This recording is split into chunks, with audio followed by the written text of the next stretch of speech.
Hey guys, tonight we're stepping into golden robes, through sun-scorched deserts and echoing palace halls, to meet a man so rich his money broke economies. That's right, you're about to live through the reign of Mansa Musa, the richest human in recorded history. You're not just hearing about him, you are him. From your first breath to your final sigh, tonight, this is your story. You squint into the West African sun. The Sahel wind stings your eyes with powdered sand, and somewhere nearby, griots are chanting the old epics. You're still small, not yet wrapped in royal robes, but you already know you're part of something monumental. The empire of Mali is growing around you, and its heartbeat is gold. So, before you get comfortable, take a moment to like the video and subscribe, but only if you genuinely enjoy what I do here. And if you're still awake, drop your city and local time in the comments. I love seeing where my sleepy travelers are tuning in from. Now, dim the lights, maybe turn on a fan for that soft background hum, and let's ease into tonight's journey together. You're born into an empire with dust on its boots and treasure beneath its soil. Mali, the land of blacksmiths, kings, and storytellers. The empire is still young, forged just a few decades ago by Sundiata Keita, the Lion King, the real one, long before Disney turned lions into Broadway stars. His story is legend, a crippled prince who rose, walked, and conquered. And now, you're born into his legacy. No pressure, right? You're not born a king, not yet. You're a prince of a cousin branch, a noble, not the direct heir. Your family serves the court, and though your blood is royal, your childhood feels more sand than silk. You're raised on the griot's tales, the hum of the balafon, and the smell of smoked fish and millet porridge. The empire stretches wide now, over fields of grain, dense forests, and the rippling Niger River. At night, you hear the elders murmur of the salt from Tagaza, the gold from Bambuk, the horses from the Sahel. These aren't just trade goods. These are your empire's arteries, its lifeblood. You learn early, gold means power, but salt? Salt is survival. There's a reason it's worth its weight in the shiny stuff. You watch merchants in long indigo robes barter by candlelight. Sometimes, deals are sealed with nods and silence. Sometimes with daggers. And speaking of silence, your tutors are relentless. They drill you in Arabic, in local dialects, in Quranic recitation. They train you not just to speak like a ruler, but to listen like one. You ride out on a shaggy Sahel pony, sand kicking behind you as you trace the edges of the empire. The dry wind tugs at your face and you feel it, that pull of destiny. You're not just watching Mali grow. You're part of its marrow. One afternoon, when you're about 13, you watch a foreign delegation arrive. Berber traders from the north, scarred Tuareg warriors with eyes like hawks, and one white-robed scholar who carries scrolls instead of swords. You're obsessed. You follow him around like a curious shadow, soaking up his soft-spoken Arabic and his talk of Cairo, Mecca, and the great libraries of the East. He laughs, amused, and gives you a gift, a compass. It doesn't look like much, just a floating needle and a bit of string. But it whispers of faraway places. Of a world beyond gold and goats. By 15, you've outgrown your tutors. You're already taller than your guards. You sit in on court meetings, pretending to be disinterested while secretly memorizing every alliance and enemy. The emperor, your relative, is aging. His decisions are slower. His paranoia, sharper. Rumors ripple through the court like heat waves. Who'll rule when he's gone? Some say he's grooming his son. Others say he has no son. Or worse, he has too many. One fringe theory? The emperor's obsessed with the sea. He's been sending expeditions west, past the Atlantic horizon, convinced there's another world out there. Historians still argue whether he ever launched those fleets or just dreamed of them. But one day, he vanishes. No ship returns. No word. Just gun. And suddenly, all eyes turn to you. You're around 25, quiet but sharp, loyal but not naive. And you're one of the few still standing after the power shuffle that follows. Advisors whisper your name. You're the cousin, the competent one. Not flashy. Not bloodthirsty. But ready.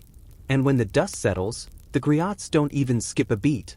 Mansa Musa, they sing. King of Kings. Emir of the Mandinka. Lord of the Mines of Wanger. It fits.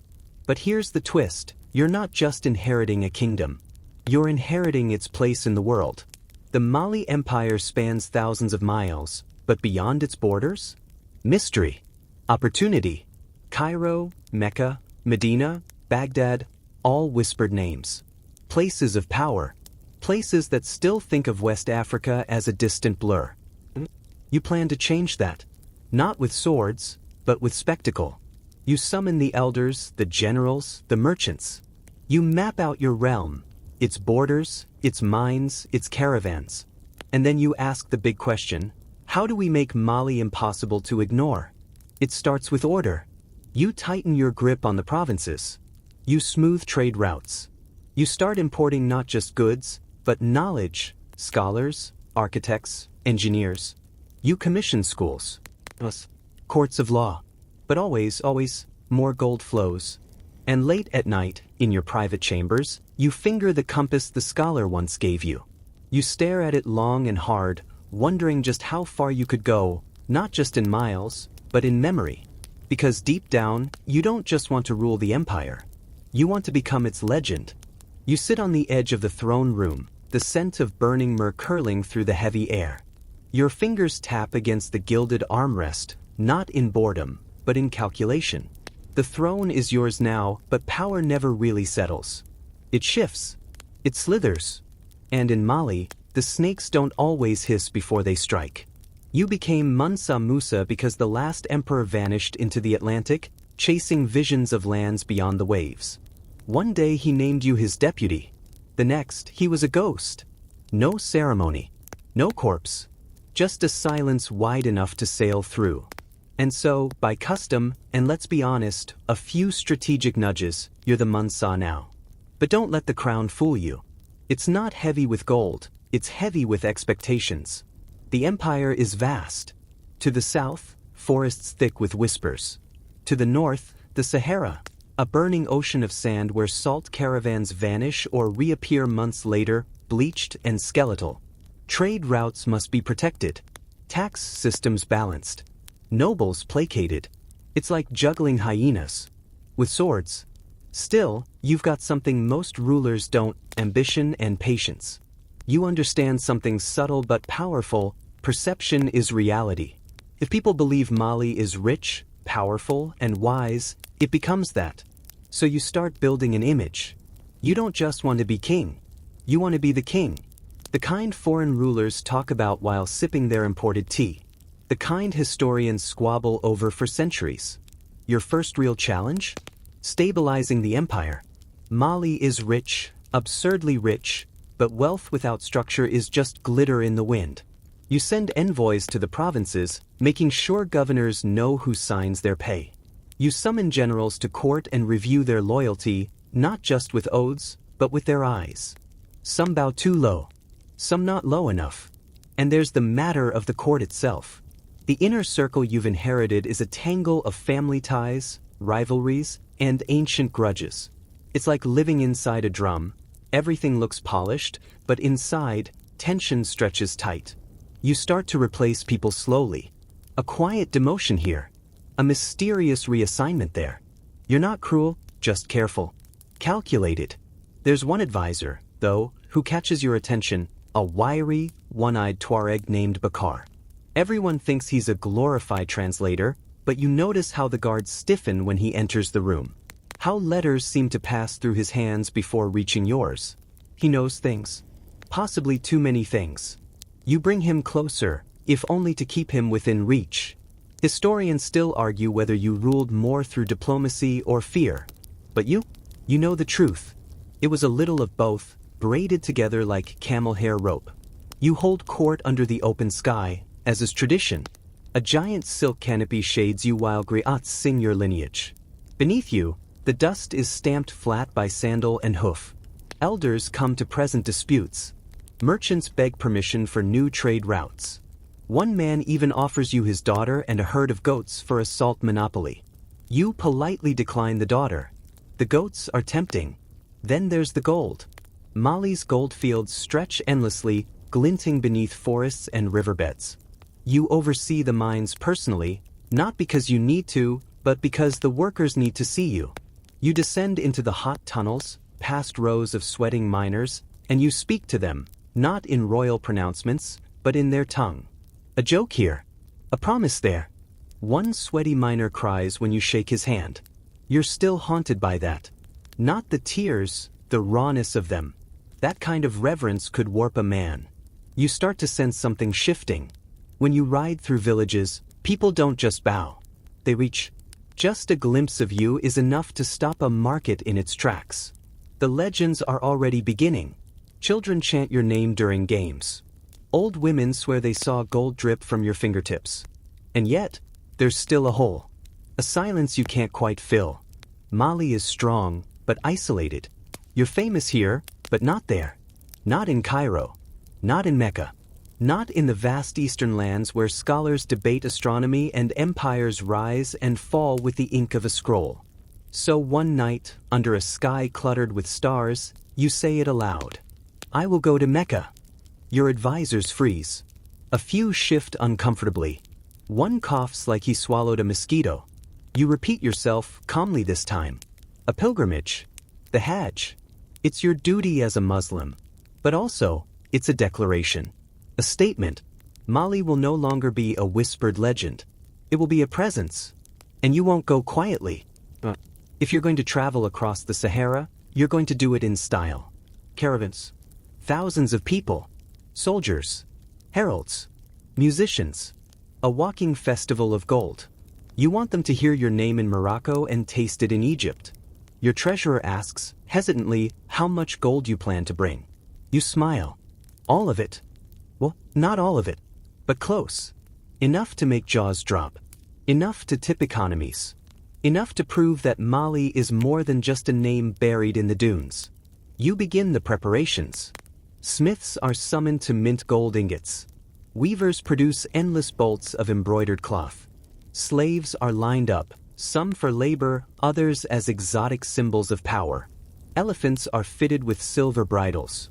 Camels, over 100 of them, are trained to carry the treasure, each loaded down with hundreds of pounds of gold dust. And of course, scribes begin documenting everything. You want this journey remembered. You want the world to know that you didn't just rule an empire, you announced it. But not everyone is thrilled.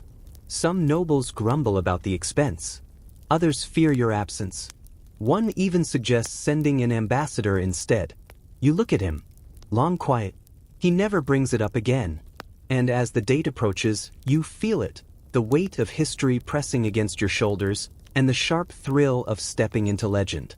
Not just a king. A pilgrim king. A man who would walk halfway across the world just to prove he exists.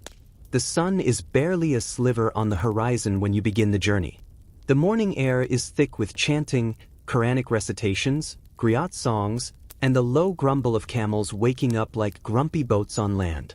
Your golden robes trail behind you as you step into the light, and the people cheer, not wildly, not riotously, but with that low, spine-tingling awe usually reserved for eclipses or comets.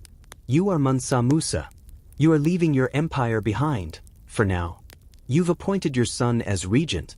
Trained, loyal, ambitious, but not too ambitious. Hopefully, you leave with trust and a little salt tucked in your sleeve for luck. Superstition, yes. But so is believing one man can move mountains with gold. And yet here you are. The caravan groans to life. 60,000 people. Let that sink in. That's not a royal entourage. That's a city on the move. Soldiers march in gleaming rows. Musicians play rhythms that dance with the rising sun. Behind them, servants, slaves, merchants, cooks, blacksmiths, and translators trail forward like a migrating civilization. It's part pilgrimage, part parade, part flex. And the gold? Oh, the gold. Camels, over 100, are strapped with leather satchels spilling gold dust. Each animal carries hundreds of pounds, and every so often, a pouch rips open, trailing wealth behind you like breadcrumbs for very lucky birds. The people along the way stare like they've just seen the sky tear open. Most of them have never seen this much gold. Some of them didn't even believe Mali was real. As you cross the Sahel and push north into the Sahara, the landscape transforms. Trees shrink to shrubs, then to dry, cracked earth. The wind changes. It starts whispering in that strange language only the desert speaks. The horizon becomes a cruel eye. You walk for hours toward a ridge that never gets closer. The heat is blinding. The silence, worse. You taste sand in your teeth, feel it in your ears, even behind your eyelids. Welcome to the Sahara. This is no joyride. The desert tests you. The air feels like it's been baked in a furnace and served directly into your lungs. Water skins burst. Camels collapse. One morning, a sandstorm sweeps through, so fast and sharp it shears the skin off a man's cheek. You keep moving. One particularly grueling afternoon, a strange merchant appears out of nowhere, cloaked head to toe, with only his eyes showing. He offers you something called desert honey, wrapped in bark and dripping with sweetness. It's sticky, suspiciously warm, and oddly energizing. Historians still argue whether it was just sugar water or some hallucinogenic nectar. Either way, it gets you through the worst day of the crossing. When the caravan finally reaches the edge of civilization, Fez, then Tlemcen, you're thinner, darker, tougher. But still wrapped in gold. Your entry into these cities is something out of myth. Locals drop their tools and children to gawk. You don't just walk in. You glide. Behind you, the desert stretches out like a defeated beast. Ahead, North Africa. The Arab world. The next phase. You send gifts ahead to Cairo. Advance messengers. Rumors. Whispered warnings. You want them buzzing before you even arrive. And oh, they buzz. By the time you approach the city, the streets are already packed. People climb trees, rooftops, walls, just to glimpse you. Cairo, the beating heart of the Islamic world, the city of scholars and sultans, suddenly looks small. You make sure to enter with maximum flair. Elephants adorned with silver bells. Musicians drumming rhythms never heard in Egypt before. Guards in leopard skin armor. Griots walking backward as they chant your titles in time with your steps. Even the sun seems to cooperate, casting a golden haze as if nature itself is on payroll. The Sultan's people greet you at the gates with practiced hospitality, but behind the pleasantries, they're stunned. No one expected this. Not the scale. Not the precision. Definitely not the gold. You're quickly ushered to the citadel, where you meet Sultan al-Nasir. He's young, proud, dresses like he owns the world. And he clearly wasn't prepared to meet someone who actually might. There's a brief awkward moment. You, being a devout Muslim, want to kiss the ground before him out of respect. But your pride, as a ruler, not a servant, won't let you. Eventually, you compromise with a low bow and a generous gift. By generous, we mean absurd. Dozens of slaves. Armfuls of gold dust. Robes threaded with Malian silk and embroidered with desert blossoms. The Sultan's jaw practically dislocates. And then you start spending. You hand out gold like it's rice. To the poor. To merchants. To officials. To beggars on the street. Eternity, yes, part of your faith. But it's also strategy. You're not just visiting Cairo. You're saturating it. You want your name written on every tongue. Mansa Musa, the king from the west. The river of gold. You even cause inflation. True story. Your spending spree wrecks Egypt's economy for years. Prices triple. Markets stumble. The Sultan's economists lose sleep. Historians still argue how much damage you did, but most agree no single visitor had that kind of impact before or since. And the people? They adore you. They follow you through the streets, some barefoot, hoping for just a handful of gold dust. Children chant your name. Cairo becomes your stage, and you, the golden actor. But beneath the sparkle, you remain focused. You study the scholars. You listen to the imams. You ask pointed questions about irrigation, law, astronomy. You're not just giving Mali a name. You're collecting ideas, tools you'll bring home. One night, you sneak out of the royal quarters, hooded, silent, and walk through a scholar's district. You end up at a mosque, small and cracked, with a flickering lantern inside. There, an old man lectures to 5 students about the movement of stars. He doesn't recognize you, but you sit quietly and listen. You stay until dawn, because gold fades. But wisdom? that glows forever. You leave Cairo not in triumph, but in quiet thunder. The kind that rolls under the feet of the crowd as you pass. You've given so much away, gold, silk, silver, that people swear the city will never forget you. And they're right. It won't. You've carved your name into the economy, into gossip, into the dust of the streets. But your eyes are now set on Mecca. You cross the Sinai slowly, deliberately. Gone are the chaotic fanfares of Cairo. Now it's rock and wind and the occasional hawk gliding overhead like a silent chaperone. The Red Sea shimmers to your right, a great liquid wall stretching toward endlessness. The air is dry and sharp, like broken glass in your lungs. But the silence? That's the real change. It's not the emptiness of the Sahara, it's a spiritual silence. The kind that creeps into your bones and makes you think slower, deeper. You pass through towns where people greet you with polite curiosity but don't fall at your feet. This isn't Cairo. These are desert people. Pilgrims themselves. You are Mansa Musa, yes, but here everyone is a traveler. You've traded your throne for the road, your gold for devotion. In theory. Still, your caravan is impossible to ignore. Even pared down, it's massive. You've trimmed some of the glitz, but not all. Camels still shimmer with ornamental cloth. Guards still wear blades that catch the sun just right. And every town you stop in seems to end up a little richer, a little louder, and a little more chaotic than before. You arrive in Medina first, and here, the tone shifts again. Medina is serene, gentle. You feel it in your chest, like a warm hand pressing against your heart. You enter the Prophet's mosque barefoot, clothed not in gold but in plain white robes. You pray. You weep a little. No one mocks you. Some join you. Some don't even realize who you are. And then Mecca.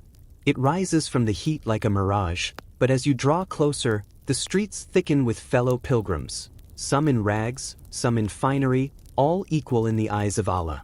The Kaaba gleams in the distance, wrapped in black cloth, humming with energy. You've heard about it your whole life. But seeing it now, circled by thousands, pulsing with chants, it feels less like a building and more like a heartbeat. You enter humbly. The crowd swallows you whole. You are not a king here. You are one soul among millions. Your gold means nothing. Your titles disappear. You complete the tawaf, the circling, 7 times, barefoot and silent. Each step is a prayer. Each prayer is a stone added to your invisible fortress of faith. People begin to recognize you, not from your robes, but from the stories. Whispers bounce around the marble corridors. The King of Gold is here. Some bow. Some smile. Some pretend not to notice, respecting the sacredness of this place. But even here, your presence warps the air. When you speak, people listen.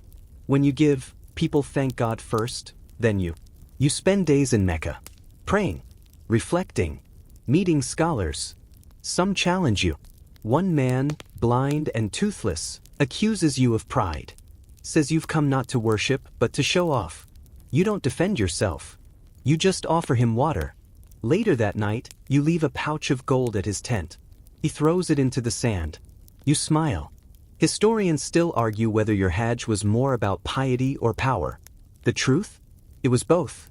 You are devout, but you're also a ruler. And every move you make is both a prayer and a message.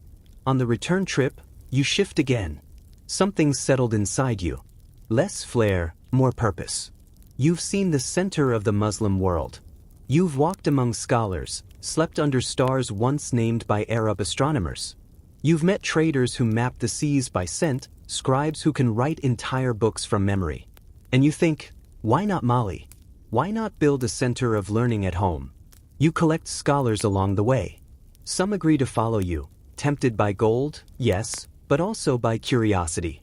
What kind of kingdom sends its ruler to Mecca with enough wealth to rewrite an economy? You promise them libraries. Students eager to learn.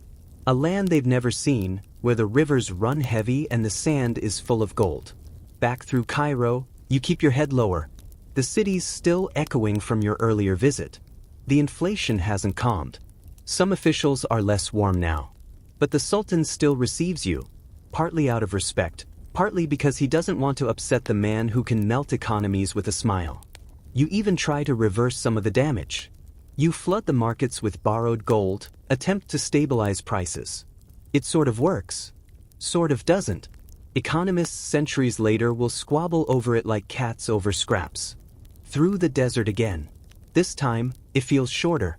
You know the signs now, the ghost mirages, the blistered camels, the way the stars realign when you get closer to home. You ride ahead sometimes, thinking, planning. Mali is more than just gold now. It can be more. You've seen Timbuktu in your mind's eye. Not just as a trade hub, but a capital of knowledge. Back across the Sahel, the forests thicken, the air cools, the birds return. When you cross the Niger River, the cheers rise in waves. People weep. Children run barefoot through mud just to catch a glimpse of your caravan. You're not the same man who left. And your people feel it, even if they can't explain how. You reach Niani, your capital, to a full week of celebration. Drums never stop. Dancers collapse from exhaustion. Food disappears faster than it's cooked. You don't say much at first. You let them celebrate. Let them feel the gravity of your return. And then quietly you begin to build. Libraries. Schools. Because gold fades. But knowledge? That echoes forever. Back in Niani, the drum beats still echo in your ears as you take off your travel robes and sit in the quiet. You look around your royal court, not the same place you left. Or maybe it's you who's changed. The palace seems smaller. The pillars more ordinary. Even the gold doesn't gleam quite as brightly anymore. And for a moment, you wonder, did the desert sand and Meccan's sun bleach the shine out of everything back home? But no, the gold is still there. The power. The people. What's changed is your vision. You didn't cross continents, flatten economies, and humble your soul at the Kaaba just to come back and throw a feast. You're here to build. To transform. And the first brick you lay isn't in gold. It's in thought. You summon architects. Not just builders, but artists of stone. Some are Malian, but many arrive from Cairo, Mecca, and even Al-Andalus, speaking strange tongues and smelling of foreign incense. You gather them beneath the baobab trees and lay out your dream. Mosques so grand they scrape the clouds, schools humming with recitation, streets flowing not just with trade, but with ideas. Your first great project? The Jingareber Mosque in Timbuktu. You send word to Timbuktu's elders, warning them to clear land. They panic, thinking an invasion is coming. Instead, a fleet of architects, masons, woodcarvers, and scholars descends on the city like a warm storm. And you, Mansa Musa, arrive behind them, not with soldiers, but scrolls and blueprints. You pick a patch of earth beside the river and place your hand on it. The sun burns your skin, but you don't move. Here, you say, we'll plant our future. Construction begins at dawn, and it's loud. Chisels sing against sandstone. Children dance around the scaffolding. Goats, of course, get in the way. And the dust. It coats everything. Historians still argue whether the original structure used desert clay or imported stone, but either way, it goes up fast, because your gold fuels speed, and your presence fuels purpose. Quirky fact, one of the workers insists on mixing powdered baobab bark into the mortar. Claims it wards off termites and evil spirits. You don't object. In fact, you have a special spire decorated with carvings of snakes and stars, just in case he's right. The mosque is finished in less than a year. And when it's done, it doesn't shine like a Cairo palace. It glows, a warm, earthen light that feels both ancient and eternal. Inside, it's cool and dark, filled with columns like tree trunks and echoing prayers that roll like distant thunder. And next to it, a madrasa. Your scholars arrive, some skeptical, some wide-eyed. One man, a fiery old grammarian from Fez, insists on building a curriculum that includes poetry, law, astronomy, and chess strategy. You nod. Mali can handle a little poetry and pawns. The students come slowly at first. Young boys with empty slates. Then older ones. Then traders, scribes, imams, even distant nobles. They sit cross-legged in the sand, books open on their knees, eyes locked on their teachers like the next sentence might save their lives. You walk among them one evening, just after sunset. The smell of roasted millet in the air. You pause beside a boy reciting the hadith with trembling hands. He looks up scared. You place a gold coin gently beside his mat and say, "Buy more ink. Because ink in your Mali will soon flow like gold." You make Timbuktu your intellectual jewel. Word spreads fast, across the Niger, through the Sahara, down to Gao and out to the Atlantic coast. Mali becomes more than a land of gold. It becomes a land of books. Pilgrims now come not just for trade, but for truth. Still, you don't ignore commerce. You expand your grip on the trans-Saharan routes. Appoint loyal governors in cities like Walata, and Tagaza, the last one infamous for its salt mines. Salt, after all, is still king. You tax it carefully, not cruelly. People grumble, yes, but they pay. Because they know the roads are safer now. Bandits vanish. Patrols increase. Trade thrives. And then there's Gao. You look eastward, always eastward. Gao is powerful, wealthy, and growing independent. Its kings call themselves Zie. You don't storm in with armies, but you do slide your influence through alliances, marriages, and generous trade deals. Slowly, deliberately, you pull Gao closer under your wing. You sit with griots one evening under a mango tree. They begin their chants, the lineage of kings, the map of stars, the tale of your pilgrimage. You smile. Then you tell them something that startles them. Tell them we are not just rich. Tell them we read. That one line gets passed down through oral history. Twisted, embellished, turned into songs. But the message stays true. You're changing Mali's identity. Still, the work isn't easy. Not everyone wants a book in their hands. Some nobles scoff at the scholars you bring in, calling them foreign, soft, or pretentious. Some warriors grumble that too much coin is going to ink instead of iron. A few priests say you're turning Mali into Cairo-lite. And your son, the regent, has started speaking with more confidence than you like. Some days he seems a little too eager. Other days he asks questions that feel more like challenges. You let it simmer. But listen, you don't rule by impulse. But you do write down your laws. You begin to codify them. Arabic scribes transcribe your judgments, copying them into scrolls sealed with beeswax and hung in public courts. Literacy begins to bloom. You establish courtrooms that operate on Islamic principles, but you allow room for older, local customs. There's a legendary case where a fisherman steals a canoe during a flood to save his goat. The judge sentences him to repay the canoe, but gives him a fresh one from the treasury for saving a life. Your people talk about it for weeks. Some still think the goat was the real hero. Through it all you age. Your beard grays. Your voice deepens. But your mind? Sharpened by every debate, every verse, every ledger. You sit atop a wooden throne one evening, the moon bright above, and whisper to your advisors, "Let the world come to us. We don't need to chase it." And it does. Traders, poets, travelers, even kings, begin to arrive at your court not to take, but to learn. Mali becomes a beacon, a legend. And you? You become the man who turned gold into wisdom. Time, as always, moves whether you watch it or not. And now, as you stand at the edge of your balcony in Niani, the winds shift slightly. They're still warm, still laced with the scent of river reeds and roasting yams, but there's something else in the air now. Whispers. Eyes watching. People wondering, what happens after Mansa Musa? You're older, though no one dares say it out loud. The graying of your beard is dismissed as wisdom. The slower gait? Dignity. But your joints creak like ox cart wheels, and some mornings, the heat that once energized you now just makes you want to nap through the meetings. Your son, Magan Musa, is more visible now. He speaks at court while you sit back, eyes half-lidded but ears open. He's clever, charming, maybe too charming.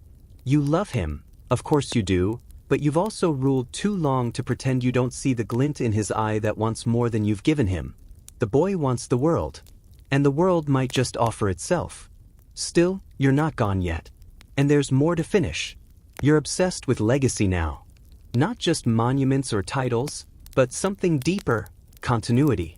You want Mali to hum even after you're gone. So, you start refining your bureaucracy. You send scribes to every province, demanding detailed reports. Crop yields, salt weights, market rates, camel births. Yes, that's a thing. You read each one like a bedtime scroll. It soothes you to know your fingers still rest on every corner of your empire. You create a postal system of sorts, runners and riders on horseback trained to sprint between cities. Messages now travel faster than gossip. Well, almost. But there's trouble brewing. In the east, the Songhai are growing restless. Gao, though technically under your influence, is straining at the leash. You hear of local chiefs growing bold, making decisions without consulting Niani. You dispatch envoys, carrying gold, praise, and just a hint of threat. Some listen. Some nod and keep plotting behind closed doors. Historians still argue whether the empire truly began to crack during your reign or after it.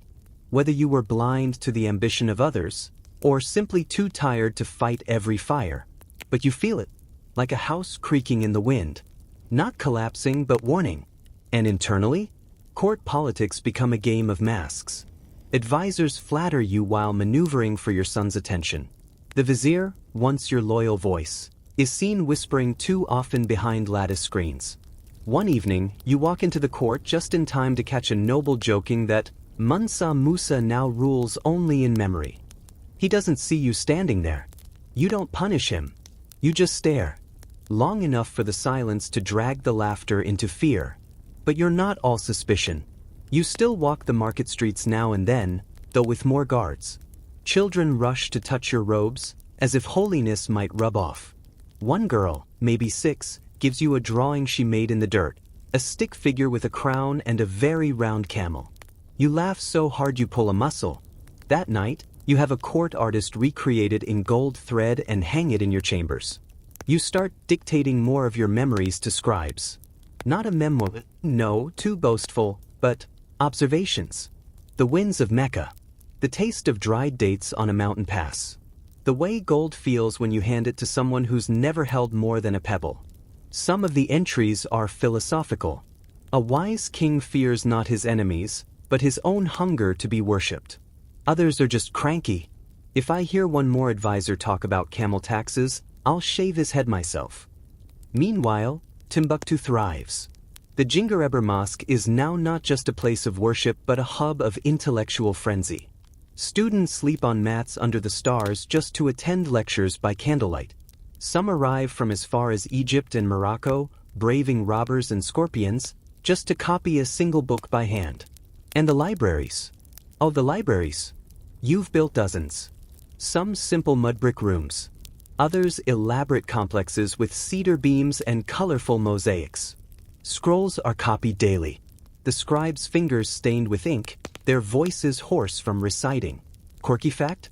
You once made a decree that every book brought into the empire had to be duplicated twice. One for safekeeping, one for lending. This caused such a backlog that you had to employ hundreds of scribes just to keep up. Some joked that you were secretly planning to bury the empire in paper. But even in all this grandeur, there's a shadow following you. A small cough that lingers. A stiffness in your hands that makes writing harder. Some days you don't leave your chambers at all. The sky outside grows deeper, redder.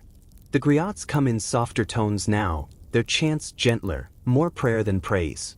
You summon Magan. He kneels. Looks up with eyes like yours, but sharper. Hungrier. You speak slowly. About duty. About mercy. About power as a flame. It lights the way, yes, but it can also burn everything if held too tightly. He nods. Smiles. Says all the right things. And yet, you can't help but wonder what the empire will look like with him at the helm. Will the gold flow too fast? Will the libraries still echo with voices of knowledge, or be silenced by the clang of ambition? You sleep less now. Dreams filled with Mecca, with rivers running backward, with cities buried in sand. One night, you wake suddenly. Step out onto your balcony. The moon is full, casting silver across the Niger River like a spilled secret. You whisper to no one, let them remember the light, not just the shine. Then you turn back inside. The curtains flutter, and the world just outside your window waits. You're slipping. Not all at once, no dramatic collapse. No thunderclap over the palace. Just the slow, steady fade. Like dusk bleeding into night. At first, it's simple things. Names you used to recall without effort now hide just beyond your tongue. You call your scribe by the name of a camel you once owned. Everyone laughs politely, but the air is different, thinner. You sometimes forget which day of the week it is. One evening, you walk into the wrong council chamber and don't realize it until someone mentions river tax quotas for a region you haven't visited in a decade. But you still wear the crown. And for Mali, that still means something. You don't tell anyone the truth that you've started hearing sounds that aren't there. That some nights, you see the sands of the Sahara spilling across your floor. You blame it on age, on heat, maybe on that goat milk your cousin keeps insisting is miracle-curdled. Still, you remain visible, because a vanishing king is worse than a dead one. You attend court 3 times a week, dressed in robes of embroidered indigo and fine cotton. The kind that shimmer when you move, even if that shimmer hides a shaking hand. You still sit beneath the golden parasol. Still receive envoys. Still greet traders and bless marriages and listen to quarrels about mango trees and runaway donkeys. But you're watching the world shift, especially through Mansa Musa. He's taken on more responsibility. Oversees the provincial councils. Receives dignitaries with all the ease of someone born for it. He's charismatic, sure. But you can tell, he's ruling now. Quietly. Calmly. Firmly. And it stings, doesn't it? Not just the loss of control, but the fear that your legacy might not hold. So you double down on memory. You commission more scrolls. You gather griots nightly and make them recite your lineage, your battles, your pilgrimage, not just for pride, but so you can remember. One of them, a boy no older than 13, can already recite your entire Mecca journey in perfect sequence. You reward him with a cloak and a pouch of salt, rarer than gold in some circles. Quirky detail? You have a personal scribe now whose entire job is to follow you around and note the dreams you mumble in your sleep. You told him once, "In my dreams, I talk to ancestors." He didn't blink, just started carrying a night scroll and ink pot. Timbuktu thrives still. And you make sure to visit even if the journey exhausts you. The mosques are fuller than ever. The university has spread into the surrounding streets. Books are traded like jewels. Students argue astronomy over bowls of rice and fish stew. One even shows you a diagram of the stars he's mapped using just shadows and river reflections. You squint, pretend to follow it, then ruffle his hair and tell him he's probably right. Because who are you to argue with someone whose bedtime includes charting constellations? But despite the intellectual glow, cracks are forming elsewhere. The Eastern territories are restless. Gao's loyalty frays further. Some Songhai leaders are already whispering independence. You hear of a minor rebellion near the bend of the Niger. Nothing major, just a few hundred men refusing tax. But it worries you more than it should. Historians still debate whether you tried to put it down yourself or let Magan handle it to test his mettle. Either way, it's bloodless, resolved with coin and cleverness. And yet, it marks a shift. The people begin to look at him the way they once looked at you. And then there's the matter of succession. You've made your choice clear. Magan is your son, your heir. You've appointed him regent already. But court politics are slippery. Cousins, uncles, distant nobles all start maneuvering. They don't challenge Magan openly, but alliances shift. Griots start singing songs that emphasize other branches of the Keita family tree. Subtle, but you notice. So you gather your inner circle. You speak plainly. When I die, you say, there will be no blood. No war. Mali will not be torn in two. Silence. One advisor nods. Another coughs. A third, your cousin Yaya, mutters something about divine will and immediately regrets it. You make your command official the next day. Mansa Musa will succeed you. The council is to honor this without question.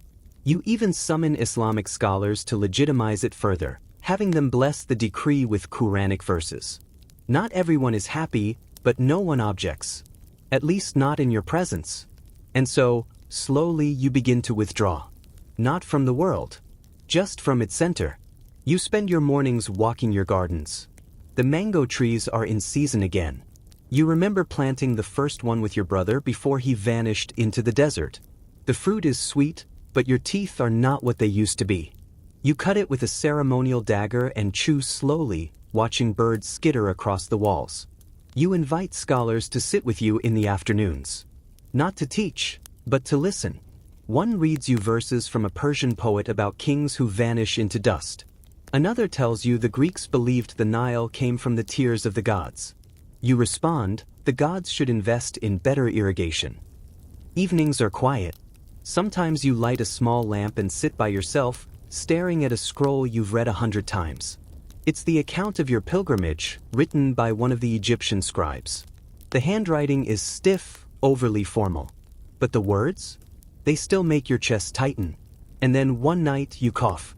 A dry, hacking sound that doesn't stop. You feel the heat rise behind your eyes. You wave off the servants. Insist it's nothing. But you know, the moon outside is a knife. The shadows longer than they should be.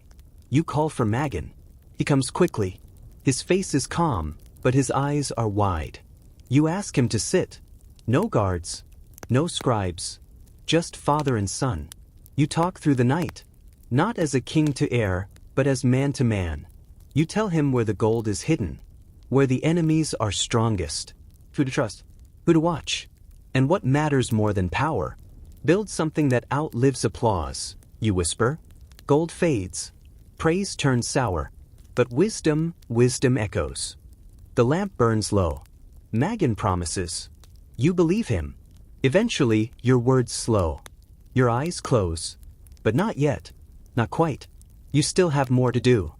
Morning breaks gently over Niani, with the sun spilling gold across the city as if mimicking your legend one final time.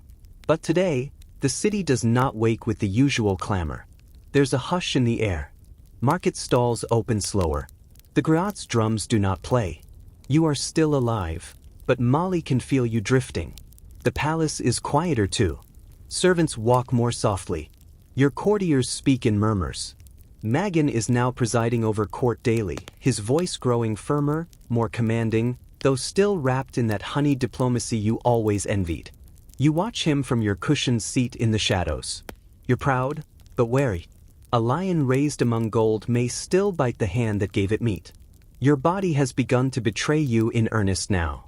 Your hands shake too much to write, so you dictate your thoughts. Some days, the scribe waits patiently while you stare blankly into space, forgetting what you wanted to say.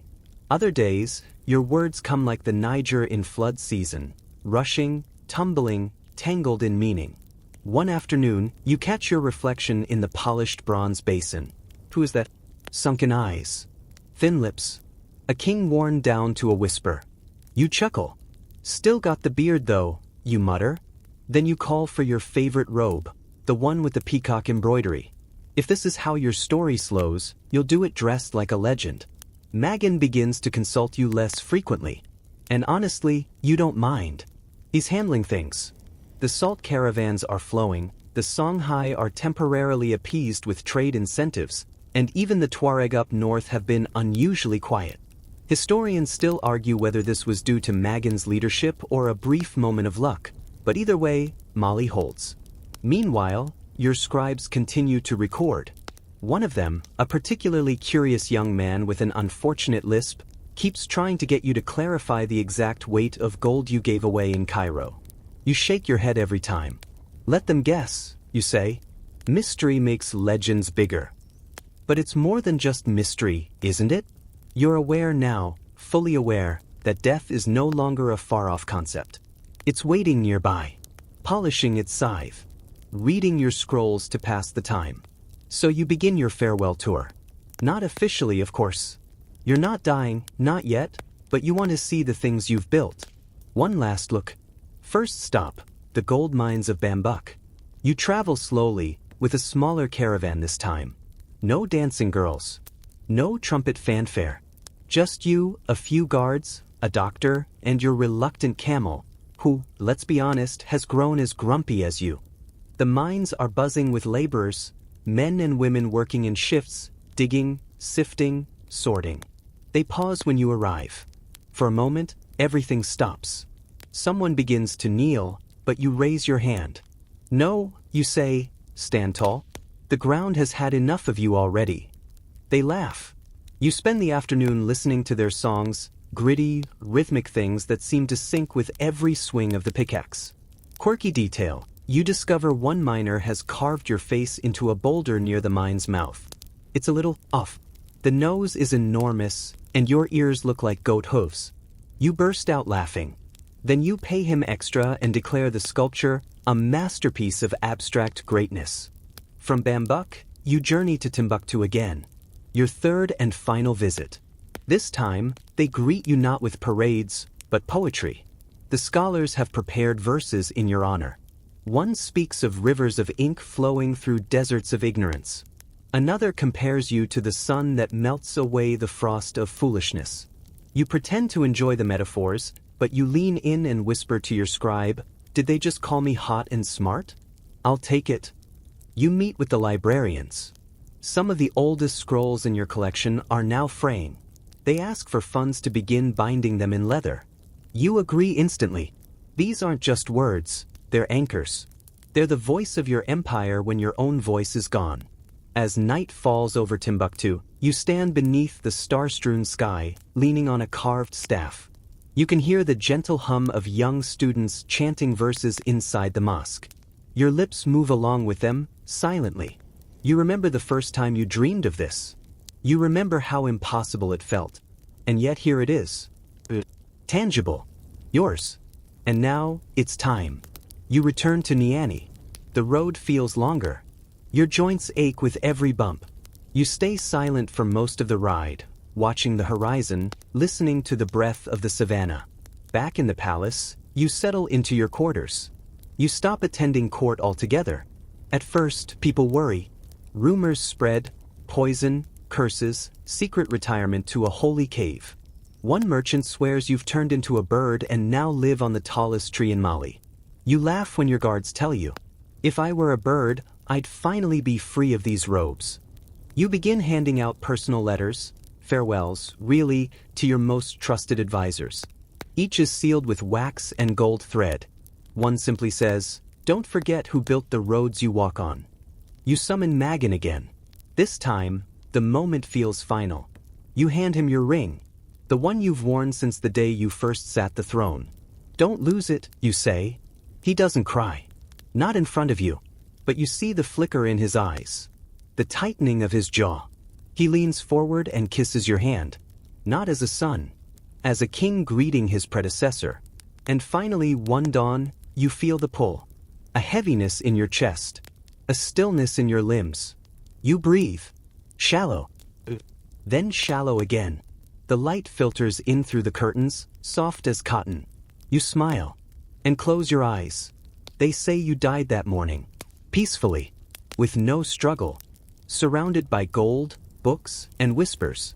But that's not quite true, is it? You still linger. In scrolls. In songs. In the dust kicked up by traders. In the hush of libraries. In every glint of gold that crosses a desert. Mansa Musa, the richest man who ever lived, still lives. Just listen closely. You are gone. But not forgotten. Never forgotten. The palace breathes differently without you. Your chambers are sealed with solemn ceremony, doors covered in embroidered cloth and sprinkled with powdered salt.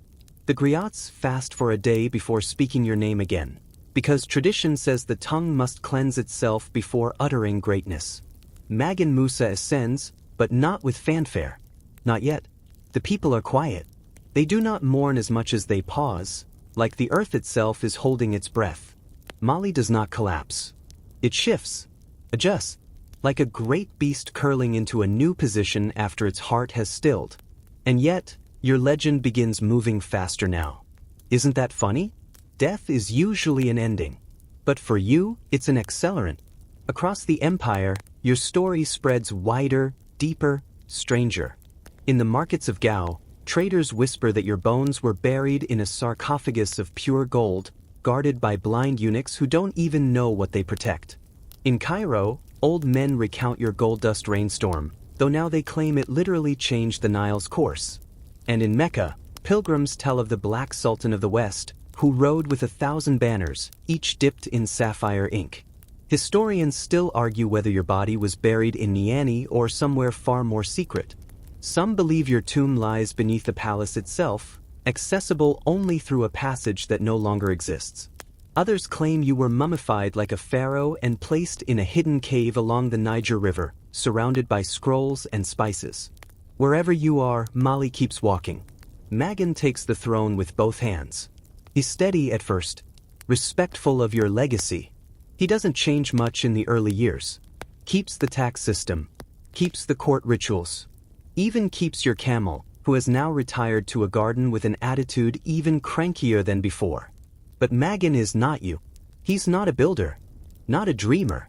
He governs with caution, not vision.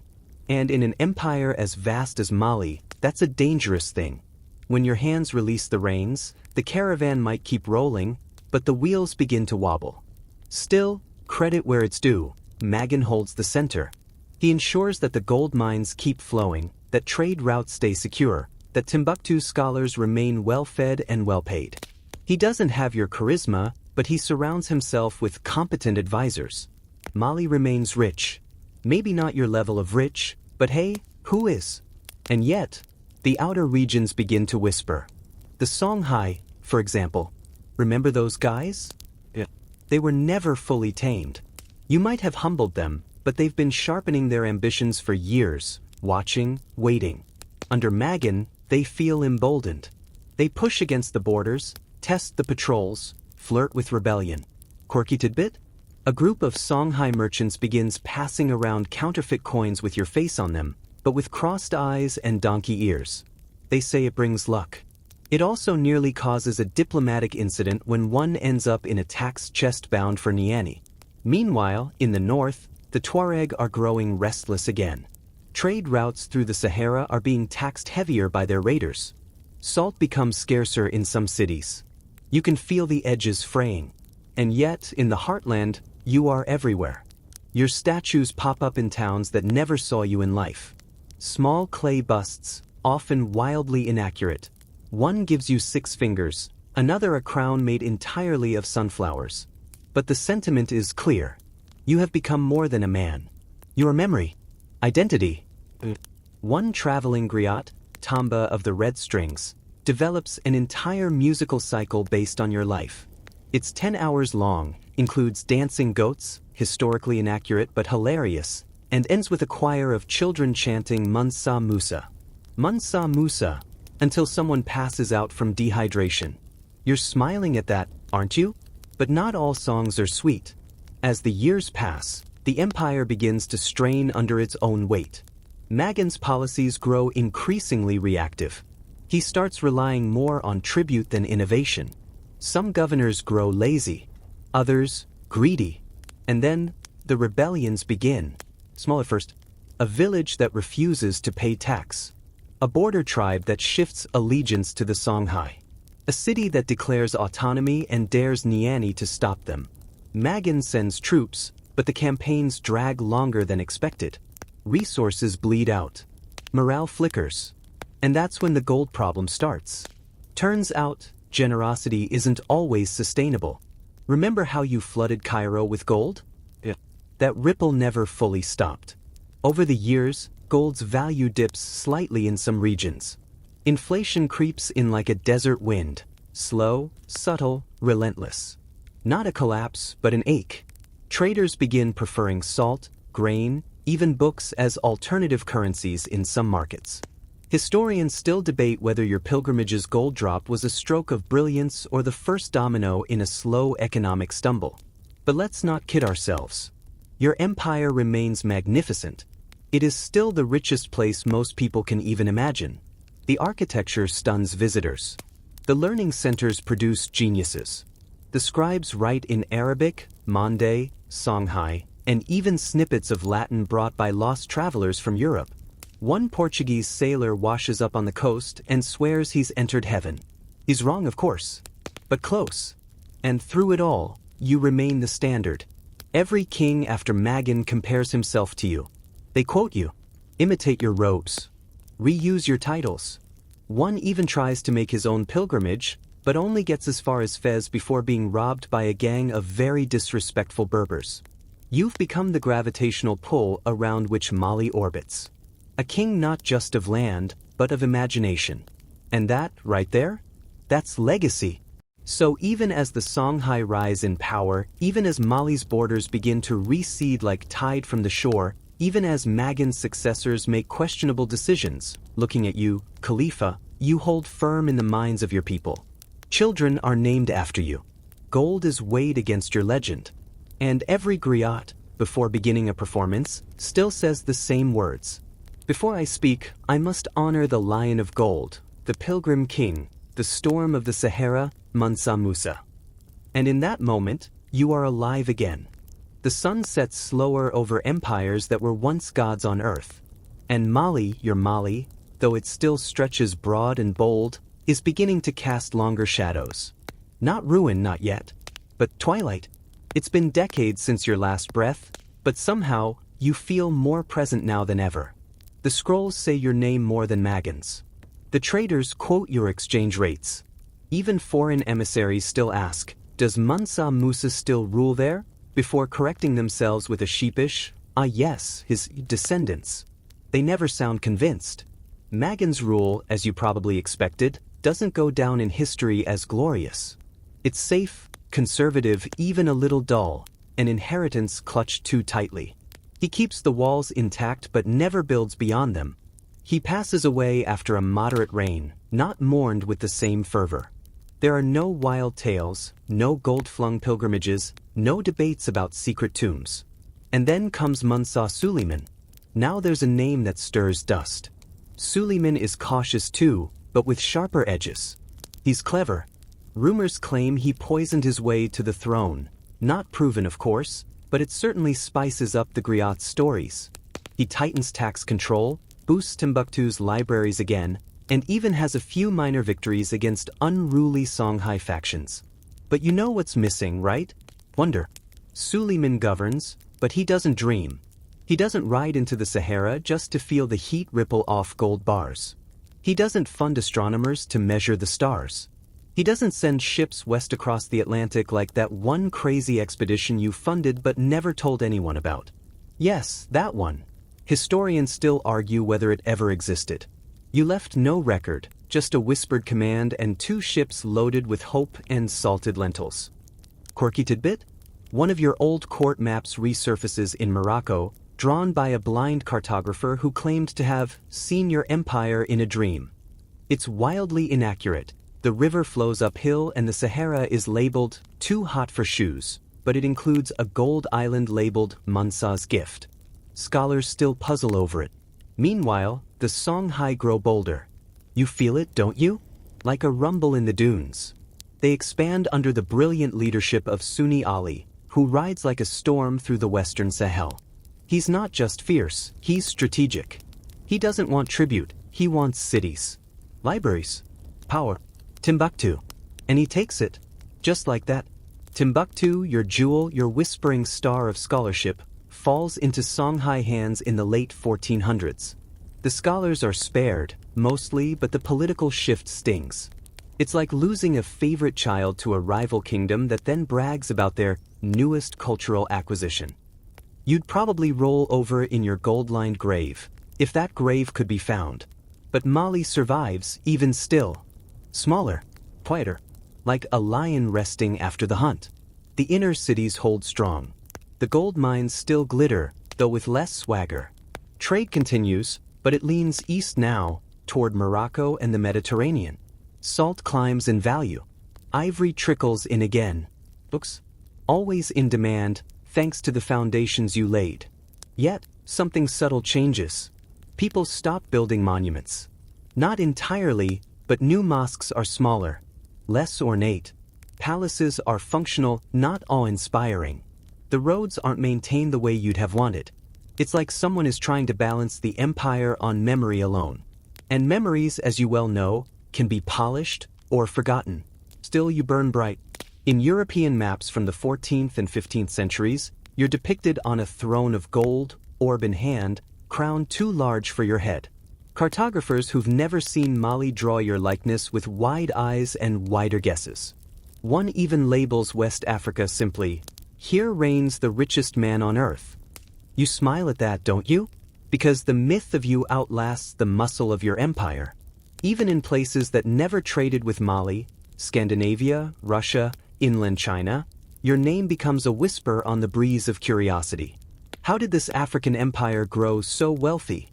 How did a black king turn the world's eyes toward a continent so often overlooked?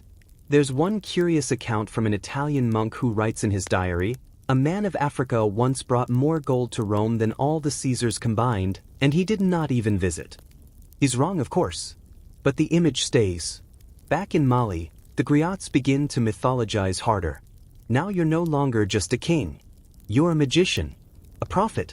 One song claims you could command the wind to cool your tent. Another says you turned sand into sugar with a word. Yet another insists you didn't die at all. You ascended to the stars and became part of the Milky Way. Look, the griot says to children around the fire, pointing upward. See that curve? That's where Mansa Musa keeps his scrolls. Do you roll your eyes? Or do you chuckle? Because exaggeration is survival.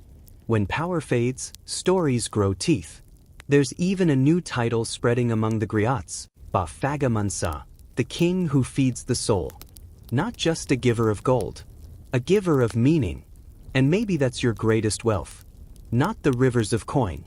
Not the cities you built. But the fact that people still care. They care enough to argue, to guess, to remember. You've been folded into lullabies. Etched into doorways. Whispered into wedding blessings. And when travelers pass through what remains of Mali's great cities, Niani, Gao, Timbuktu, they still ask the old question. Did Mansa Musa truly live here? And the answer always is yes. Not in the dust or the bricks. Not in bones or coin. But in the way Mali walks, tall and unbending, even as time pulls at its seams. Your empire may shrink. Your thrones may tarnish. But your echo? Your echo fills the desert wind. The wind shifts again, and now it carries whispers of endings. By the 1500s, the empire of Mali, once vast and vibrating with gold and gospel, is reduced. Not fallen, don't ever call it fallen, but fractured. Trimmed at the edges like a tapestry losing threads, yet still proud at the center. The capital still chants the prayers you once offered. The scribes still copy Qurans by lantern light. The griots still sing your name before anyone else's. But let's be honest, your descendants haven't quite lived up to your velvet-shadowed legend. After Suleiman, the crown lurches from head to head like a crown on a ship in a storm. Civil wars break out. Brothers fight brothers, sometimes quite literally over who gets the bigger throne cushion. One Mansa, Khalifa, is so disliked he's assassinated by his own army while mid-prayer. Not exactly the legacy you planned. The provinces begin to peel away, not with a bang but a shrug. People go where the power is, and increasingly, the power lies with Songhai. Remember those upstarts you once humbled? They've now become the dominant force in West Africa, building their empire atop the bones of yours, like ivy growing on an old fortress. Historians still argue whether the fall of Timbuktu was a symptom or a cause. Did Songhai simply seize an already drifting city, or did their conquest fracture Mali's spine? Either way, it's clear, the age of gold-laced camel trains under your name is over. But oh, what an age it was! You can't help but look back at your pilgrimage, remember that? The one where you made Cairo blush, Mecca whisper, and the Mediterranean economy tremble like a bowl of couscous? That singular journey becomes the anchor of your myth, repeated more than any battle or building.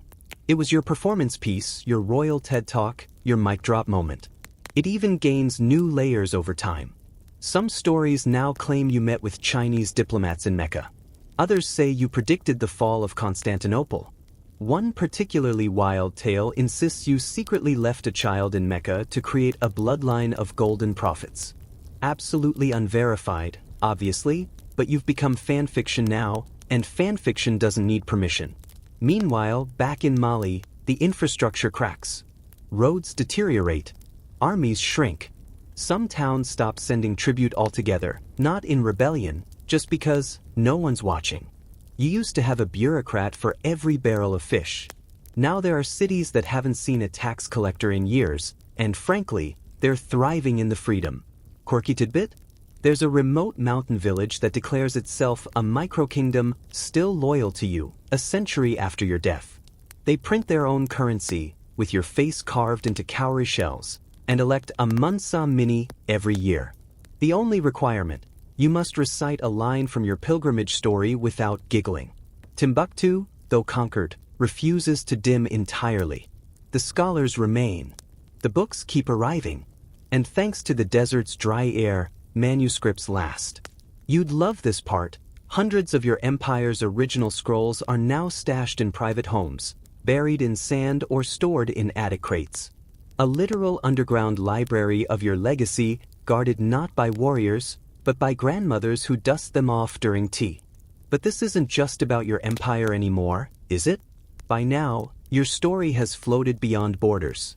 In Portugal, explorers begin talking about the land of the Black King with rivers of gold. They don't even know your name, not really, but they know the wealth. It's a rumor that inspires generations of European adventurers, some of whom are now poking at Africa's coasts with greedy fingers, looking for your ghost in gold bars. Their maps, they still show you even as Mali shrinks. A lone figure, smiling awkwardly, orb in hand, crown too tall. Sometimes they get your skin tone wrong, or your clothes, but the throne is always gold. Boys. One scholar in Spain argues that you're a descendant of King Solomon himself. Another claims you were born from a meteor made of gold and fire. Both completely false, but strangely flattering.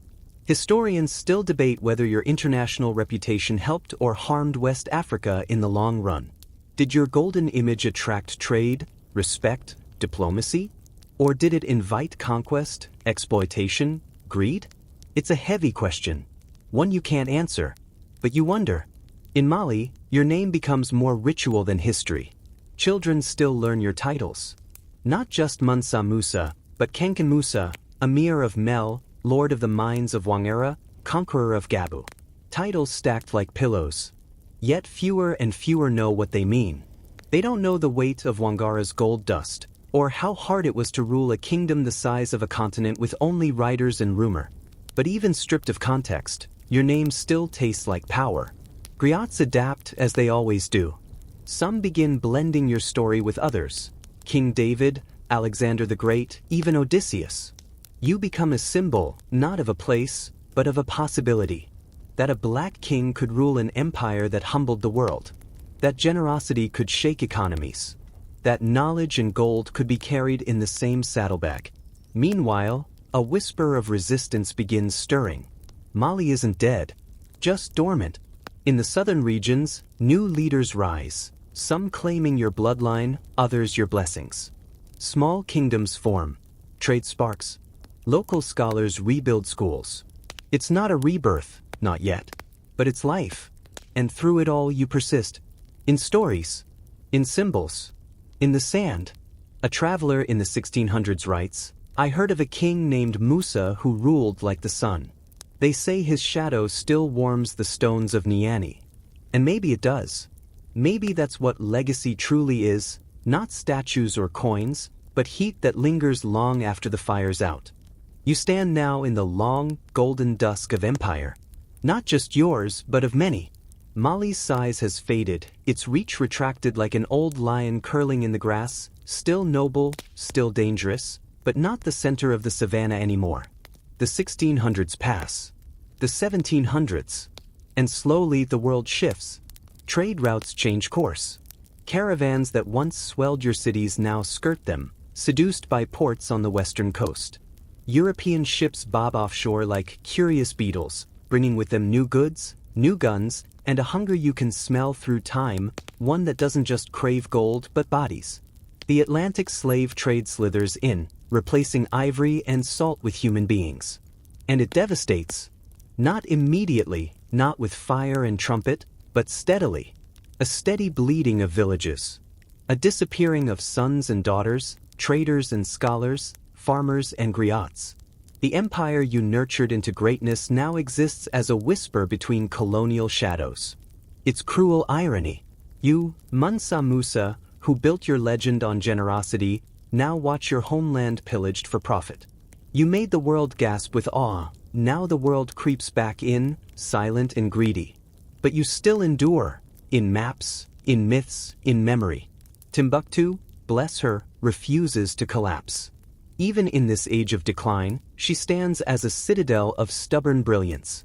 Though her political clout is gone, her libraries remain. Thousands of manuscripts, many from your time, survive tucked in trunks, wrapped in cloth, or buried beneath homes. Historians still argue whether Timbuktu's decline was more due to Moroccan invasion in 1591 or the shifting of global trade routes. Either way, by this time, she's no longer the shining beacon she was in your golden era. But her soul glows on. Quirky detail? In the late 1700s, a Scottish explorer writes that he met a librarian in Timbuktu who claimed to be a direct descendant of your court's calligrapher. The librarian reportedly said, "My ancestor wrote for the sun. You can't make this stuff up." Meanwhile, across Europe, your name is becoming distorted. You're still on maps, but now you're a mystery.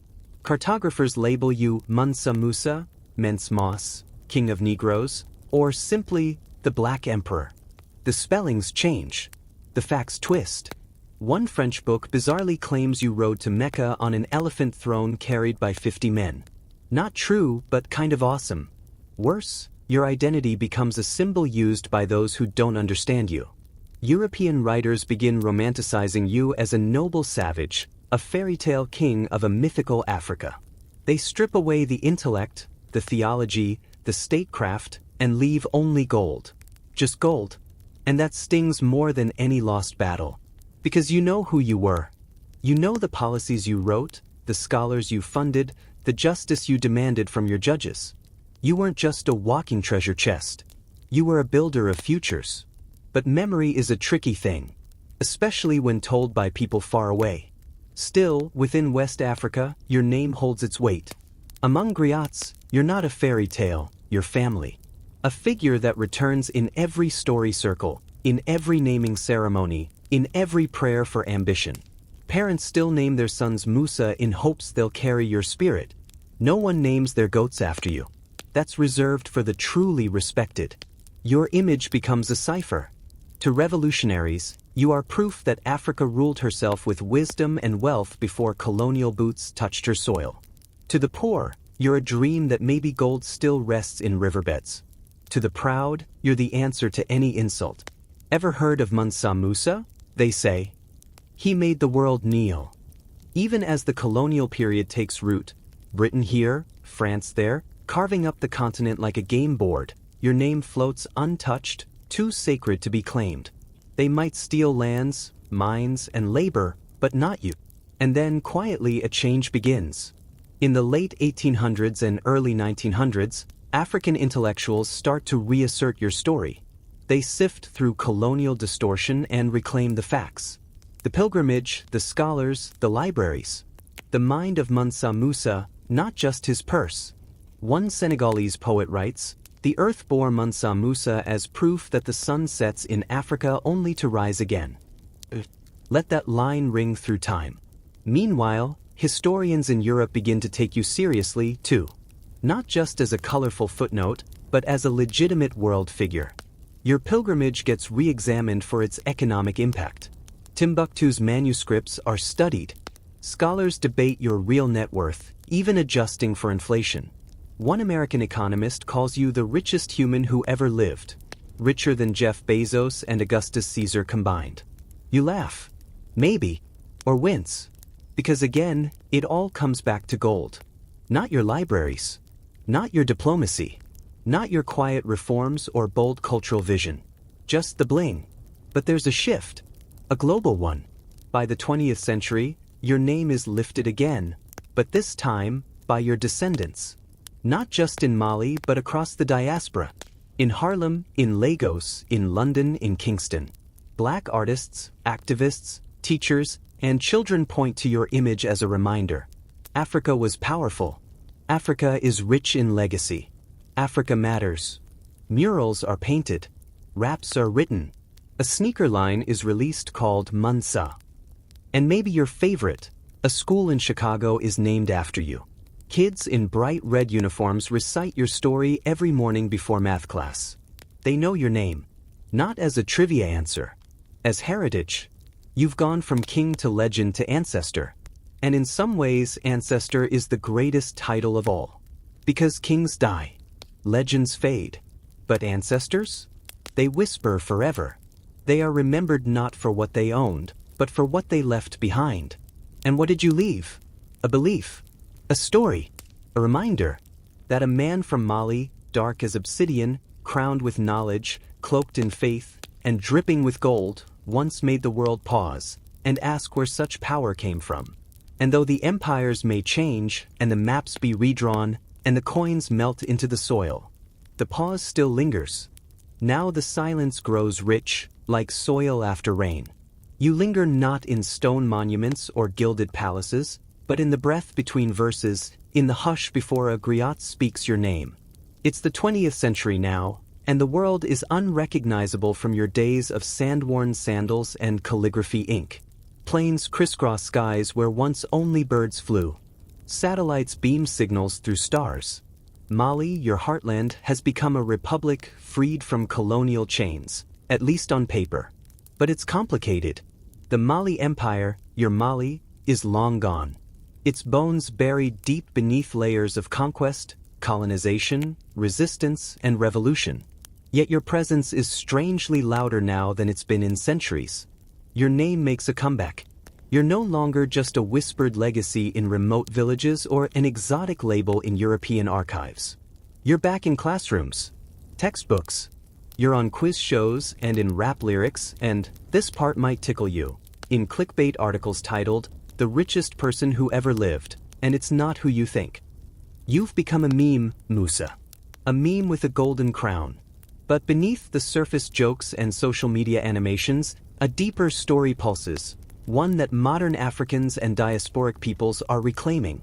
Because in a world where African history was once flattened into a single tragic tone, slavery, poverty, struggle, you offer a different melody. You are not tragedy. You are triumph. Not just rich, but regal. Not just generous, but visionary. Your empire was an orchestra of culture, commerce, and scholarship. And in this new century, that tune becomes a rallying cry. In Bamako, young historians dig through archives, piecing together manuscript trails like detectives of legacy. A group of students organizes a reenactment of your Hajj, though this one's digital, animated, and the camels wear sunglasses. Still counts. In Harlem, a poet writes of you, Mansa Musa walked through the centuries with gold in his fists and God in his eyes. Even children's books bear your name now.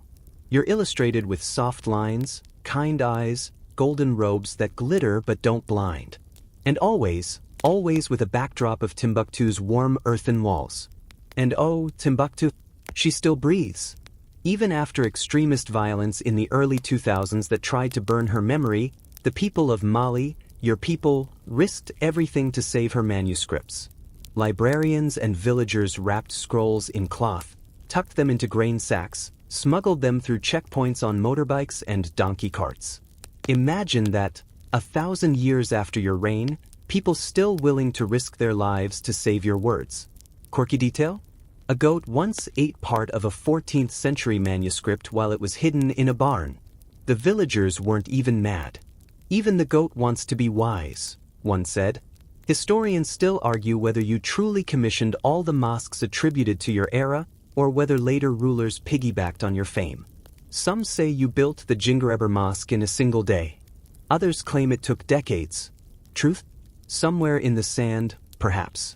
But the point is, your story sparks inquiry, debate, discovery. People want to know more about you. Not just because you were rich, but because you meant something. And what you meant has started shifting again. In the 21st century, your image becomes a bridge.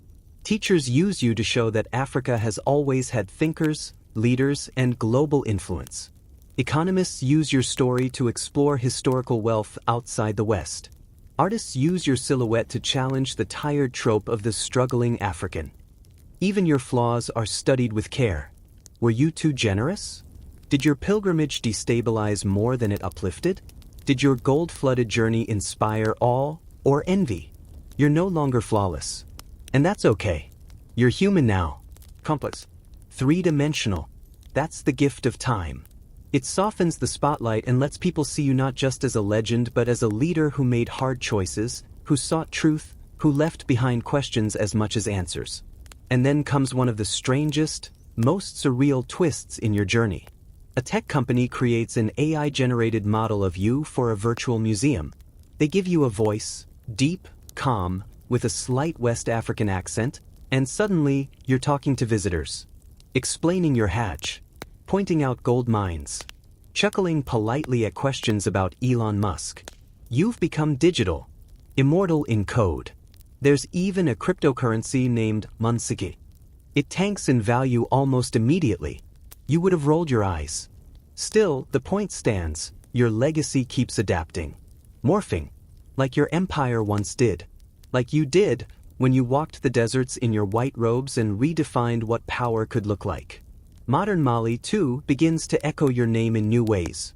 When political speeches need a callback to greatness, they invoke you. When tourism campaigns want to inspire awe, they plaster your name beside golden sands and ancient ruins. Schools are renamed, streets as well. But perhaps the most touching tribute? A small theater group in Niani, the place of your birth, hosts an annual performance of your life. They act out your childhood, your rise to power, your famous journey. The audience is packed. Kids wave paper crowns. Elders nod quietly, mouthing the lines from memory.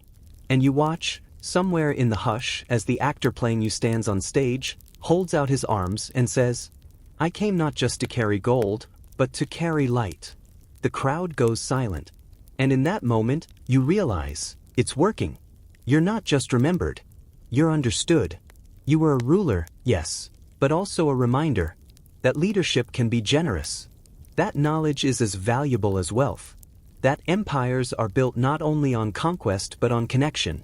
So now, as the stars of the modern world wheel overhead, phones glowing like fireflies, satellites humming their cold songs, you settle in for the long legacy. No longer a king of gold, a king of story. And story, unlike gold, never runs out. And now the journey folds in on itself. The gold dust has settled. The camels have knelt.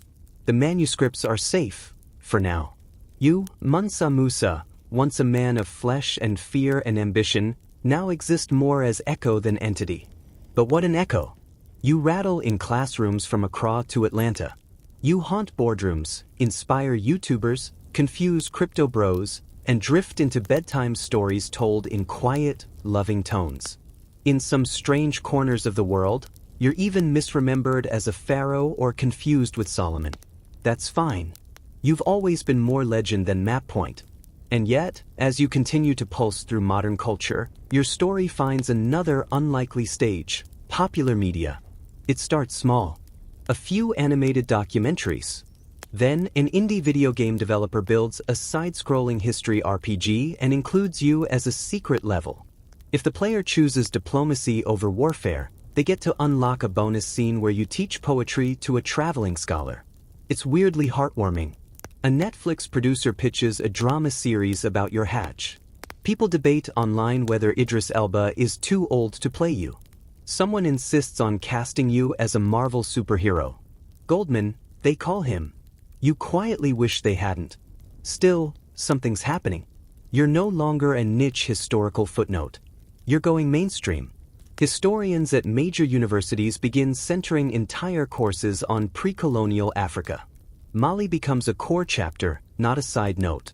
You're taught not just for your wealth, but for your administration, your economic influence, your cultural policy. Students write term papers arguing whether your reign was more consequential than Charlemagne's. Some say yes. Loudly. A quirky tidbit? A French pastry chef creates a dessert called le mansa. It's shaped like a miniature sand dune, made of saffron mousse and 24-karat edible gold. It costs $87. You would have handed it out free just to show off. That's the difference. But with popularity comes distortion. And you feel it. People turn you into whatever they need. Some hail you as proof that Africa was once rich, emphasis on once. Others use you to sell products, turning your likeness into a luxury brand. Your face is etched onto sneakers, luxury watches, even cologne. Musa, power that lingers. Not exactly what you had in mind. But it's not all flash and fog. Because at the core, there's something real happening. Something deep. Across Africa and the diaspora, your name has become a portal, backward and forward. A way to see what was and imagine what could be. Kids in Lagos reenact your story at school assemblies, stumbling through lines in homemade robes. High schoolers in Baltimore write essays that start with, "If Mansa Musa ruled today." TikTok historians craft snappy, 30-second videos of your pilgrimage, gold dust glittering across screens like digital stardust. And suddenly you're more accessible than ever. No longer the distant monarch of aged manuscripts. You're in the pocket of every kid with a phone and a curious spark. And the questions they ask are new. What would Mansa Musa do about climate change? Would he fund space travel? Would he buy Twitter? You grin. You hope they understand it wasn't just about the money. The gold was a means to a greater end, knowledge. Stability. Spiritual growth. A flourishing civilization. Historians still argue whether your wealth had more global impact than your pilgrimage, but the way you redefined power lingers longer than any gold coin. Power, to you, meant feeding the poor during Ramadan. It meant subsidizing scholarships. It meant making Timbuktu a place where a farmer's son could become a philosopher. It meant investing in memory. And memory, it turns out, is portable. A new documentary features drone footage sweeping across the Niger River, past the sands of Niani, into the old mosque courtyards where elders still whisper your name during Friday prayers. A British historian describes your reign as a brief moment when African governance, faith, and intellectualism reached sublime harmony. Then he adds, and the world is still catching up. He's right in a way. Even as the modern age barrels forward, with its data clouds, quantum computers, and AI empires, you remain strangely relevant. Your wealth, once the focal point, has become the Trojan horse for a deeper truth. You proved that an African ruler could rival, even surpass, the splendor of Europe or Asia, not by war, but by vision. In Mali itself, your legacy grows more personal. Not statues or megaprojects. Something quieter. An archivist in Bamako dedicates her life to digitizing the ancient scrolls once carried from mosque to mosque under your patronage. She scans them by lamplight, labeling each page with trembling care. She says, "If we preserve our past, we shape our future." She's one of your daughters, Musa. Not by blood, but by purpose. And she's not alone. Artists sketch your likeness not with realism, but with soul, your eyes glowing like burning coals, your hands open, your posture upright, regal, soft. They paint you into murals beside Harriet Tubman and Toussaint Louverture. You become part of a mosaic of resistance, resilience, and renaissance. And then comes one of the most surreal tributes of all. A space probe launched from Senegal carries a small digital archive, a tiny, laser-etched chip containing select human knowledge. Among the contents? A brief biography of you, Mansa Musa, son of Mali, pilgrim of gold. Your story now floats somewhere beyond Mars, glinting in the void, waiting for a curious traveler light years away to find it and ask, who was this man of gold and grace? You're cosmic now. And yet, just as rooted, the soil of Mali still remembers your steps. The children still speak your name. The empire has faded, yes, but the empire of story has only grown. And unlike empires of stone, the empire of story cannot be invaded, or toppled, or taxed. It simply travels. From mouth to ear, from ear to heart. From your time to ours. And now, night draws close. You, still lingering somewhere between myth and memory, step lightly through the dreams of 1,000 listeners, each one curled beneath a blanket, eyelids heavier with each word. But before we fade completely, one last arc must close, the return home. You've done everything they said was impossible. You made the pilgrimage, yes. You flooded the world with gold. You uplifted cities, revived libraries, built monuments. But you also redefined the meaning of leadership, Not just wealth, but wisdom. Not just faith, but fairness. Not just generosity, but legacy. And legacies don't end when you die. They echo. Even in your final years, you don't slow down. Your beard is graying now, your voice quieter, but your vision? Sharper than ever. You still oversee the court, still mentor your sons, still stroll the market incognito just to hear what the people are whispering. You return to Niani, the cradle of your youth. There, the palace grounds have grown larger, but you still recognize the old baobab tree near the well. You sit beneath it as you did when you were young, tracing lines in the dust, reflecting. The world you knew has changed, even in your own lifetime. Caravan routes have shifted. New cities rise. Old rivals grow jealous. But your empire? It endures. Your death doesn't arrive with fanfare. No lightning bolt or royal curse. Just a quiet illness, a slow breath, and then stillness. And yet, even in death, you rise. Not as a ghost, not as a god, but as a symbol. Your son Maga succeeds you. He's young, unsure, but the road you laid out is strong.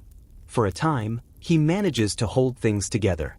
Scholars still flock to Timbuktu. Traders still cross the desert. Griots still sing. But no one can be you. That's the bittersweet truth. Empires are fragile things, delicate as sandcastles kissed by tide. And eventually, the tide comes. Mali shrinks. New powers rise. The golden age dims. But somehow, your light doesn't go out. You become a parable, a proverb. Children are told, be wise like Musa. Be kind like Musa. You become the measuring stick against which future rulers are quietly judged. Your name lives not in just marble or manuscript, but in stories. And stories are seeds. Centuries pass, and those seeds sprout in surprising places. In West African freedom fighters who whisper your name before battle. In scholars who seek your lost manuscripts hidden in family trunks. In school children who stare at your portrait, eyes wide, wondering what it must have felt like to hold the world's wealth in one calloused hand and give it away. And now here we are, in a digital age, in a bedroom, on a phone or laptop or speaker, your name still humming in the quiet glow of night. Mansa Musa, King of Kings, Lion of Mali, the man who bent history with a whisper, not a sword. And now the whisper softens. Now we drift toward sleep. Wind down, approximate 300 words. So now, as the last grains of gold settle and the camels vanish into the horizon, let's ease back. Slow your breathing. Inhale gently through your nose and out through your mouth. Let your body melt into the mattress. Let your jaw unclench. Let your hands rest easy. Picture the sun setting over the Niger River, its golden light rippling like molten silk. Hear the distant notes of a kora, soft and warm, played by candlelight in a courtyard of red clay. Feel the breeze, dry and gentle, stirring your hair as night falls over ancient Mali. You're far from the noise now. Far from the pressure, the headlines, the endless scroll of your day. There's only quiet here, and calm, and the hum of time wrapping you like a soft blanket. You've walked across deserts tonight. You've stood beside emperors. You've glimpsed libraries hidden in dunes and markets overflowing with saffron and sandalwood. You've remembered what it means to build something lasting, not out of gold, but out of wisdom and vision and grace. And maybe now, as you lie still beneath the stars, you carry just a little of that light with you. A little piece of Mansa Musa's gentle fire. Enough to warm your dreams. Enough to make tomorrow feel a bit less heavy. So let the fan hum. Let the shadows dance. Let your eyes flutter closed. You're safe here. You're home.